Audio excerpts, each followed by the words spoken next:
A professional sports bettor wins close to $800,000, but the casinos doesn't want to pay him. Let's get to it.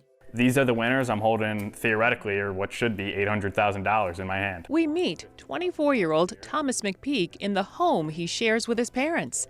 An area in their house is a shrine to their favorite teams. You researched, you've read every single one of these books. Yeah, this was a calculated attack, I guess you could say, where I thought I had an edge. This refers to stacks and stacks of sports bets placed last year. Complicated wagers on football called parlays, where several events all have to happen to win.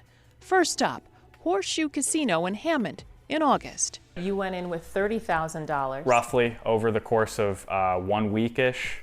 And your wins were $350,000? $350,000. The next stop, the Isle Casino in Bettendorf, Iowa in September. Both locations happen to be owned by Caesars. I take about $20,000. I sat at the kiosk for 4 hours just punching in my bets. Bet after bet after bet after bet after bet. McPeak looks for wagers where he believes the odds are in his favor. If you want to take a look at that notebook, McPeak does extensive research, some of it laid out here in his handwriting. Over time, he and other professional gamblers believe they can gain an edge, but it's hardly a slam dunk. it's not like I can just snap my fingers and just make the bets win. They still have to win. Most of the tickets did not win. In my hands right now, these are all losers. But a few of the tickets were winners, big time. And I won $350,000. But they won't pay it to you. No, they will not. McPeak tells us Caesars voided the tickets when he tried to get his cash in October. He says he was referred to the house rules. Do you think that's fair? Of course not. A similar story when he returned to the Iowa casino this January to collect $450,000 for these winning tickets. This time, he was given a printed sheet highlighting structuring or anti-money laundering rules and repeat wagering policies. So if you keep betting and lose, they okay with that. If you're at the slot machine and you keep pressing and losing your money, they okay with that. But if you are a professional and you try to figure out ways and you win some, they don't want to pay. That is just messed up. This is why I do not go to casinos. You want to fly under the radar? I want to fly under the radar. McPeak, like many so-called advantage players, go out of their way to remain anonymous. McPeak places a lot of smaller bets at a kiosk instead of one big one with a clerk at the counter to avoid his bets being rejected. Hey guys, thank you so much for spending your valuable time with me watching this video up to this point. I really appreciate it. Can you do me a favor and like the video? Make some comments after watching all the way to the end and subscribe to this channel if you haven't already. Your subscription will help me get closer to over 1,000 subscribers so that I can become monetized on this platform, earn some YouTube shillings, and be able to do great things in my future classroom. But I can only do it with your help. So please help a brother out. Thank you for watching. Let's get back to it. Listen to the lengths he'll go to. I'll switch up to the disguise, sunglasses. I'll hide my hair in my hat. I'll put it up in a bun. Horseshoe and Hammond banned McPeak and voided his wagers.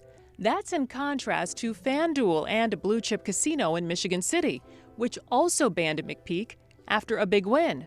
But Blue Chip paid him first. They paid me a check of $127,000. They got beat. I won the bets. McPeak took his gripes to state gambling regulators in both Indiana and Iowa. Neither state sided with him. What would this $800,000 payday mean for you? It's an insane amount of money. So we took this case to 3 experts with 3 distinct points of view. Mike Lawton is a retired gaming regulator in Nevada. There's probably some details and some circumstances that we're not privy to. Scott Morrow retired after a career at Las Vegas casinos and now teaches gaming at UNLV. He went around, tried to circumvent the system, circumvent the house rules, and actually drive across state lines to circumvent it. So, I mean, I have a tough time finding sympathy for his case. I've never seen a situation like this before. Eli Foystill literally wrote the book, multiple actually, on betting. He sides with McPeak, based on the timing of when Caesars voided the bets. If Caesars had decided before the first game was played to void all the wagers, that would be fair. That would be saying, You've broken the rules. And when they saw that they didn't win, when they waited to see if he'd win before they voided him, that's where the problem was. The clear answer is Caesars owes this. There's no rules against staying under the radar. It's horrible what they're doing to me. In the end, it may be up to a judge to decide. McPeak says his next step would be to sue.